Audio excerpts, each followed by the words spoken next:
Well, howdy there, Internet people, it's Belle again. So today, we're going to talk about Trump returning a wrongly deported man. A little more than a week ago, we talked about a man who had been wrongly deported by Trump, and how a judge had ordered the administration to facilitate his return to the United States.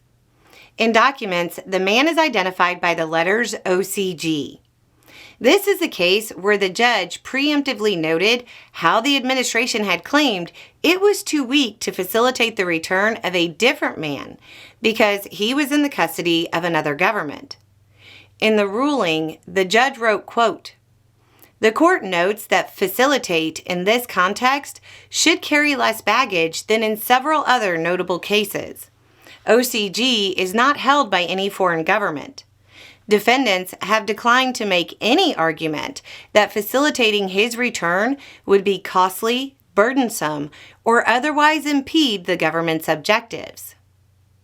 The executive director of the National Immigration Litigation Alliance has announced that the man is, quote, "nervous, scared, and thankful to be returned to the United States." You heard that right. He has been returned to the United States. This is the first known high-profile case where the administration has brought someone back a judge has said was wrongly deported. The rumor mill says, and this isn't confirmed yet, but the rumor mill says the administration got him a flight back, maybe even chartered him a flight back. I'll put the link down below to the video from a couple of weeks ago. This is basically just a good news report. OCG isn't out of the woods yet, because there's still a whole process to go through. But this is a good sign. But I'm going to take this opportunity to answer a question that came in.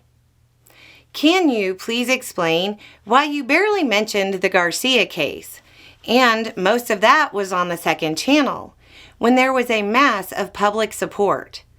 And now you're covering a case with no possible way of helping a person only going by their initials.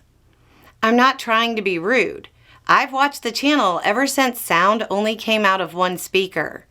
And I've learned that there's normally a reason when y'all do this. I'm just asking what it is, because this seems completely backward. Fair enough.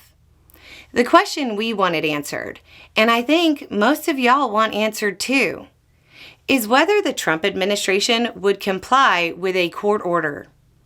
A lot of other cases have things that I would call excuses, but to courts, they're reasons or arguments about why the administration can't comply. This was a clean case with a clear order from the judge, and there really wasn't any viable argument for the administration not to comply. That's what made it important. That's why we picked this one. But don't read too much into Trump complying. There was no viable argument to delay or avoid complying. The only thing we can infer is that once arguments are exhausted, the machinery of the administration will currently comply with an order. It's an almost certainty that the administration will still seek to delay other orders. Anyway, it's just a thought. Y'all have a good day.